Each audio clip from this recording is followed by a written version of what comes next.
আপনি যদি সৎ থাকেন, আপনি যদি আল্লাহ সুবহানাহু ওয়া তাআলার পথে থাকেন, আপনার যে দায়িত্ব এবং কর্তব্য আল্লাহ আপনাকে দিয়েছেন এগুলো যদি করে যদি আপনি মরে যান, তাহলে আপনি আল্লাহর কাছে জাহান্নাম যদি থেকে বাঁচতে পারেন, জান্নাতে যদি যেতে পারেন, আলহামদুলিল্লাহ আপনি তো গেলেন।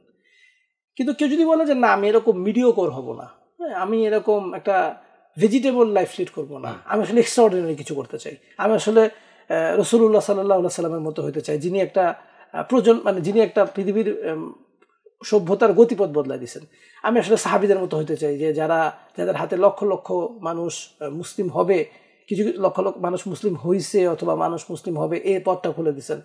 আমি আসলে সাহাবীদের মতো হতে চাই, যারা শোষণের যেই সাম্রাজ্যবাদ ছিল সেই শোষণের সাম্রাজ্যবাদের বদলে ন্যায় বিচার ইনসাফ ভিত্তিক শাসন কাঠামো তারা তৈরি করছেন। মানে তারা এক্সট্রাঅর্ডিনারি কাজ করছেন, তারা আউটলায়ার ছিলেন, তারা নর্মাল গ্রাফের মধ্যে প্লট করা যাবে এরকম মানুষ ছিলেন না। কারো যদি মনের মধ্যে এরকম বড় কিছু করার ইচ্ছা থাকে, যে সে চিন্তা করে আমি অনেক ইম্প্যাক্ট ফেলবে, অনেক গভীর প্রভাব সৃষ্টি করে ফেলবে, এরকম কোনো কিছু হব, তাদের সাথে তাদের ব্যাপারে আমাদের আসলে আলাপ হইতে পারে, যে তারা আসলে কি করতে পারে। তাদেরকে চাইতে হবে যে না আমি আসলে এরকম হইতে চাই, আমি এরকম মানে গ্রেট কিছু করতে চাই, অনেক বড় হইতে চাই।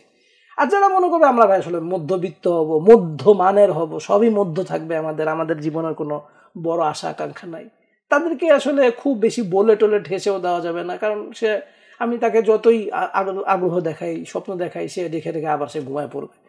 তো ঠিক আছে ভাই, আপনি অ্যাভারেজ হয়েছেন, অ্যাভারেজ হওয়ার কোনো সমস্যা নেই, আপনি খালি হারাম খায়েন না, আর আপনি আসলে আল্লাহর আনুগত্যের মধ্যে থাকেন, আল্লাহর আনুগত্য থেকে বের হন না, আপনার আখিরাতটাকে আপনি অ্যাটলিস্ট সিকিউর করেন, আপনি জাহান্নামে যান না, এটুকু করতে পারলে আপনি ঠিক আছে। কিন্তু যারা বড় কিছু করতে চায় এবং বড় স্বপ্ন দেখে, তাদের জন্য আমাদের এই পরামর্শটা হতে হবে যে সে যেন এই ট্র্যাডিশনাল এডুকেশন সিস্টেমের মধ্যে দিয়ে ভেসে চলে, কিন্তু এটা যেন তার ভিতরে ঢুকতে না দেয়। আমি যেটা বলতেছি যে এটা যে নৌকা যেরকম ভেসে চলে না, কিন্তু নৌকা তো ভিতরে পানি ঢুকতে দেয় না, বা ঢুকলেও সে সেচ করে বের করে দেয়। তো আমাদেরকে এই সিস্টেম দিয়ে চলতে হবে। এরকম আমি বলতেছি না যে আপনি রিভল্ট করেন, বিদ্রোহ করেন, সব বাদ দিয়ে দেন, পরীক্ষা এসএসসি পরীক্ষা দেওয়ার দরকার নেই, ইন্টারমিডিয়েট পরীক্ষা দেওয়ার দরকার নেই, আপনি আপনার মতো চলতে থাকেন, এটা আমি বলতেছি না। কিন্তু তবে কেউ যদি অতিরিক্ত বোল্ড হয়ে যায়, তাহলে তো আমি কেন বলতেছি না, অনেক সময় দেখা যায় যে আমি মনে করলাম যে আমি আসলে অনেক বড় কিছু করতে চাই, অনেক গ্রেট কিছু হতে চাই, করতে গিয়ে আমি আসলে স্কুল ড্রপ দিয়ে দিলাম। এখন স্কুল ড্রপ দিয়ে আমরা একজনকে দেখি যে তারা সাকসেসফুল, কিন্তু আরও তো আসলে 99,999 জন মানুষকে দেখি যারা সাকসেসফুল না। এই কারণে আমি বলি যে আপনি এইটার সাথে চলেন, এই মানুষের সাথে মিশে চলাটাও একটা গুণ, কিন্তু এটাও কিন্তু আমাদেরকে করতে হবে, যে সমাজের সাথে মিশে চলতে হবে। মানে রাসূলুল্লাহ সাল্লাল্লাহু আলাইহি সাল্লাম যেটা করছেন, সমাজের সাথে মিশে চলছেন, কিন্তু সমাজের খারাপ জিনিসগুলোকে অ্যাকসেপ্ট করেন নাই, বরং উনি খারাপ জিনিসগুলোকে চেঞ্জ করে ফেলছেন। আবার যে জিনিসগুলো ভালো, যেমন শিভেলারি ছিল ওনার সময়, সাহসিকতা ছিল, এই ব্যাপারগুলোকে কিন্তু উনি কাল্টিভেট করছেন, প্রশংসা করছেন, বা এটাকে বার্তা দিচ্ছেন। তো এরকম আমাদেরও এই জিনিসটা করা উচিত, যে আমাদের এডুকেশন সিস্টেমের সাথে আমরা চলবো, কিন্তু এটারে আমাদের যারা গ্রেট কিছু বড় কিছু করতে চায়, তারা এটাকে ভিতরে ঢুকতে দিবে না, তারা এটা দিয়ে প্রভাবিত হইতে দিবে না, যে নাম্বার পাওয়াই আমার জীবনের মাকসাদ, উদ্দেশ্য, এটা সে হইতে দিবে না। কিন্তু সে এটা বুঝবে যে আমার আসলে 60 পাইতে হবে পরীক্ষা পাস করার জন্য, তো সামনে আগানোর জন্য আমার যতটুকু দরকার 60 নাম্বার পাইলে হইলো, 60 পাইলে পাওয়ার জন্য আমার যতটুকু সময় দেওয়া দরকার, যতটুকু পড়াশোনা করা দরকার, ততটুকু আমি করলাম। আর আমি যেটা জীবনে আসলে করতে চাই, সেটার জন্য আমার যে দরকার, সেটার জন্য আমি সময় বেশি দিব। ভাইয়া, আপনি যখন বাইরে পড়তে গেলেন, তখন কি একবারও মনে হয় নাই যে না, এখানে তো সোসাইটি অনেক অ্যাপারেন্টলি ভালো, নাগরিক সুবিধা ভালো, বা অনেক কিছু করা ইজিয়ার, সো এখানেই থেকে যাই, এখানেই কিছু একটা করি? সত্যি কথা বলতে গেলে আমার মনে হয় নাই। কেন? কারণ আমার মধ্যে একটা পরিবর্তন আসছিল, আল্লাহ সুবহানাহু ওয়া তাআলা পরিবর্তনটা দিছিলেন, এটা আমার ইউনিভার্সিটির শেষ দিকে। ফলে আমেরিকাতে যাওয়ার আগেই আমেরিকার সিস্টেম বা আমেরিকার সমাজের অবস্থা, এটা সম্পর্কে আমি কম বেশি জানি।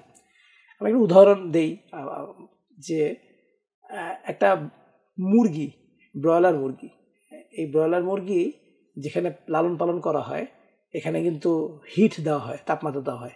মানে আমি দেখছি যে শীতকালে অনেক ঠান্ডা, যে মুরগি চাষ করে তারও ঘরে হয়তো এতটা গরম না, সে খুব কষ্ট করে শীতে কষ্ট পাচ্ছে। কিন্তু সে যে ব্রয়লার মুরগিগুলোকে পালন করে, সেখানে এরকম করে দেওয়া আছে, বাল্ব দেওয়া আছে, বাল্ব দিয়ে তাদেরকে তাপ দিচ্ছে, কারণ সে চায় না যে ব্রয়লার মুরগিগুলো মারা যাক।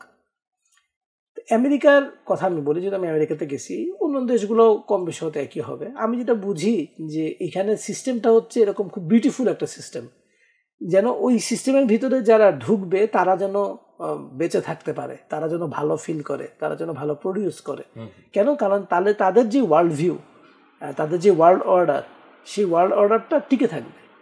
তো ফলে আমি কি আসলে ব্রয়লার মুরগি, আমি এখানে লাইট দেখে ওয়াও, হ্যাঁ এখানে ফ্যান ঘুরতেছে ওয়াও, এই জিনিসটা আমার আসলে ওই বুঝটা আমার আগেই হয়েছিল।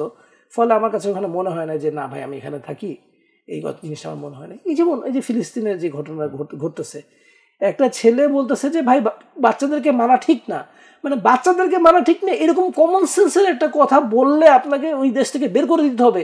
এই দেশটা আসলে কি সিস্টেমে চলে, এই মানুষরা আসলে কি মানবিকতা ধারণ করে। এবং ব্যাপারটা তো এরকম না যে সবাইকে বন্দুক নিয়ে গিয়ে গুলি করে অন্যদেরকে মারতে হবে। আমার কোনো সমস্যা নাই, একজন একটা মানুষকে মেরে ফেলতেছে, ছোট একটা বাচ্চাকে বোমা ফেলে মেরে ফেলতেছে, আমার এটাতে কোনো সমস্যা নাই, আমাকে আল্লাহর সামনে দায়বদ্ধতা স্বীকার করতে হবে না। তো এই যে আমেরিকাতে যারা আছে, আমি তো তাদেরকে ওই সময় দেখছি যে অনেক কিছুর ব্যাপারে কোনো কথা বলা যাবে না।